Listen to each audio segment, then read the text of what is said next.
Hello नमस्कार दोस्तों, स्वागत है एक बार और हमारी इस वीडियो में। दोस्तों आज की इस वीडियो में जानने वाले हैं हम कि फोर्ज वेल्डिंग में कितने प्रकार के जोड़ लगाए जाते हैं। ठीक है, चित्र सहित देखेंगे। तो दोस्तों जानना चाहते हैं तो वीडियो को लास्ट तक देखते रहिए, और वीडियो आपको पसंद आए तो एक लाइक कीजिएगा। चैनल को सब्सक्राइब नहीं किया आपने, सब्सक्राइब करके बेल आइकन प्रेस कर दें ताकि आने वाली वीडियो की नोटिफिकेशन आपको टाइम पर मिलती रहे। ठीक है दोस्तों आपके बहुत सारे फॉर्म निकल चुके हैं, इसरो, रेलवे। तो इनमें दोस्तों आपको वेल्डिंग ट्रेड से अगर आपने फार्म भरा है तो इन सारी चीज़ों के बारे में नॉलेज लेना आपको बहुत ज़्यादा ज़रूरी है। ठीक है, क्योंकि दोस्तों पता नहीं कहाँ से क्या क्वेश्चन पूछ ले। तो चलिए स्टार्ट कर लेते हैं इस वीडियो को। ठीक है, सबसे पहले दोस्तों देखेंगे हम फोर्ज वेल्डिंग में जो जोड़ लगाए जाते हैं कितने प्रकार के होते हैं। तो फोर्ज वेल्डिंग में दोस्तों 4 प्रकार के जोड़ लगाए जाते हैं। कितने प्रकार के जोड़ लगाए जाते हैं? 4 प्रकार के जोड़ लगाए जाते हैं। ये आप याद रख लीजिएगा क्योंकि दोस्तों क्वेश्चन कहीं से भी आ सकता है। आगे देखिए लैप जॉइंट। सबसे पहला जॉइंट है आपका कौन सा? Lap joint. लैप जॉइंट के बारे में हम पढ़ते हैं। तो इस प्रकार के जोड़ दोनों पार्टों के सिरे को तिरछा कर लिया जाता है। इसके बाद दोनों पार्टों को गर्म करके और एक दूसरे के ऊपर रख कर जोड़ लगाया जाता है। ठीक है, तो एक दूसरे के ऊपर रख कर जोड़ लगाया जाता है। इस तरह से आपका लैप जॉइंट बनता है। तो दोस्तों देखिए एक बार मैं यहाँ डायग्राम बना देता हूँ।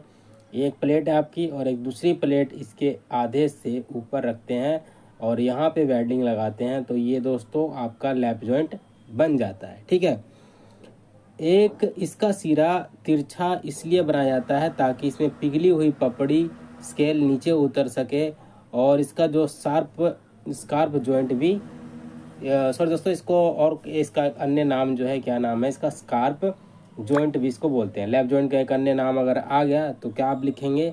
स्कार्प जॉइंट भी इसको कहते हैं। ठीक है, तो ये भी इंपॉर्टेंट है आपका, ये भी नोट करना है तो नोट कर लीजिएगा आप कहीं। ठीक है, लैप जॉइंट का एक अन्य नाम क्या है? स्कार्प जॉइंट, इसका एक अन्य नाम है।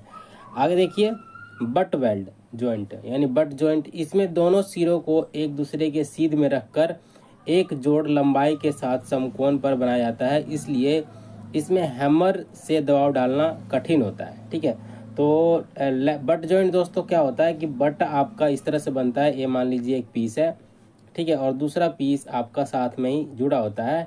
आपको मैं दोबारा बना के दिखा देता हूँ। ये मान लीजिए आपका एक प्लेट है और एक दूसरी प्लेट इसके साथ जुड़ी होती है और यहाँ पे जो है वेल्डिंग होती है, तो ये आपका बट जॉइंट कहलाता है। ठीक है दोस्तों, फोर्ज वेल्डिंग में हमेशा जो है हैमर का प्रयोग करते हैं, लेकिन इसमें हैमर का प्रयोग नहीं किया जाता।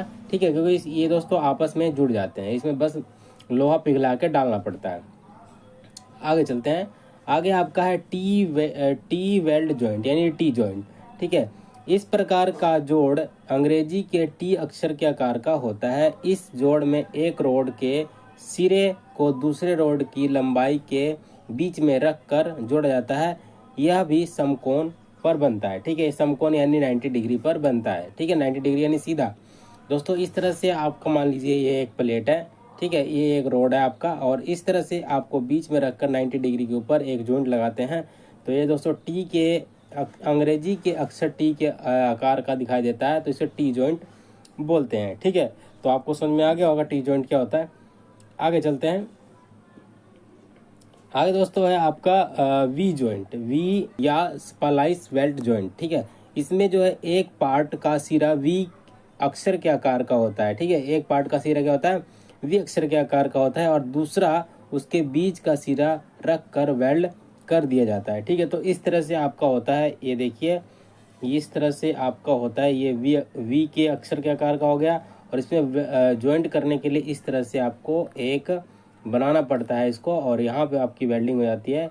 तो वी अक्षर या वाई अक्षर के आकार का होता है, और इस तरह से हम जो है जॉइंट लगाते हैं। ठीक है, इसको दोस्तों वी या वाई जॉइंट भी बोल देते हैं। ठीक है, तो आशा करता हूँ कि आपको कुछ समझ में आया होगा इस वीडियो से। वीडियो आपको पसंद आई तो एक लाइक कीजिए। चैनल को सब्सक्राइब नहीं किया आपने, सब्सक्राइब करके बेल आइकन प्रेस कर दें ताकि आने वाली वीडियो की नोटिफिकेशन आपको टाइम पर मिलती रहे। ठीक है दोस्तों, मिलते हैं अगली वीडियो में। Thanks for watching.